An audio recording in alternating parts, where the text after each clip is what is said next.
China has rejected Ukraine's accusations that it's trying to prevent countries attending an upcoming peace summit that aims to end the war with Russia.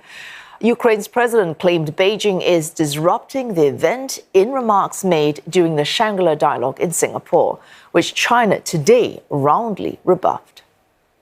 关于和会，中方的立场是公平公正的，不针对任何一方，当然也不针对瑞士举办的这次和平峰会。搞霸权主义和强权政治不是中国的外交风格，所以我想说的是，中方的立场是公开透明的，完全不存在向其他国家施加压力的情况。 President Zelenskyy visited the Philippines following his surprise visit to Singapore, continuing his efforts to encourage Asian nations to attend his peace summit. He met with counterpart Ferdinand Marcos Jr, who said the Philippines will be represented at this event. Both sides agreed to strengthen bilateral relations, with Kyiv opening its embassy in Manila this year. Mr. Marcos pledged Philippine assistance to help Ukraine end its war against Russia in any way possible. We are very honored that you found the time to pass by the Philippines.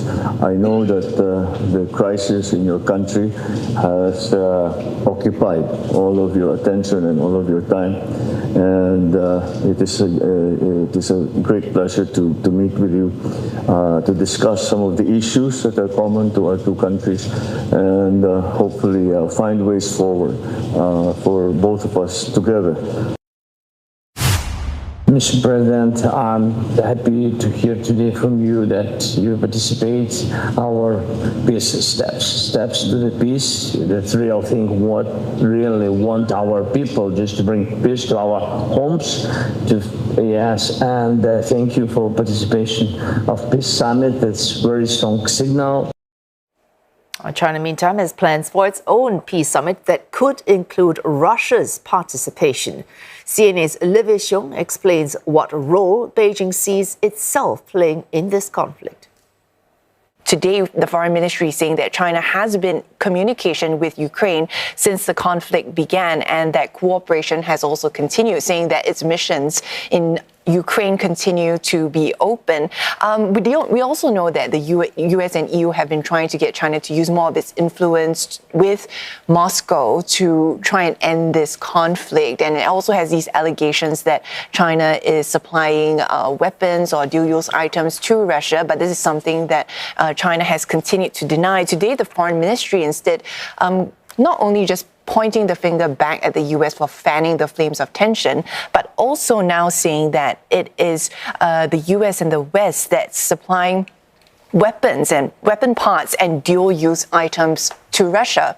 And so we'll have to see how the West responds to that. But we know that China is also looking at organizing its own peace conference with Brazil. There are no further details on that. But I guess the question then is, what role does China see itself playing in helping to mediate this ongoing Ukraine war? And I spoke with China's former ambassador to the U.S. and asked him about this. Have a listen. Do you feel, from your perspective, then, that China is better placed to play a role in helping to mediate in this conflict? You outline what China is prepared to do, but Europe and the US have repeatedly asked China to use more of its influence with Russia. I think if we're talking about goodwill, maybe China is a better place than some of the other parts. If we talk about capability, I'm not so sure we are better placed. There are countries who are more capable than China to help a peaceful solution. What is lacking is political will. Could we clarify which countries specifically you think are better placed to do more? Well, frankly, I think when I say this, what I had in mind was United States and NATO members. It seemed to me, I have not talked to these people in person. But as far as I can read from press reports, it seems to me some people are more interested in continuing the conflict and so-called keep Russia down. So they are still sending more and more arms to the region. How can you stop the conflicts with more and more arms supply. That's impossible.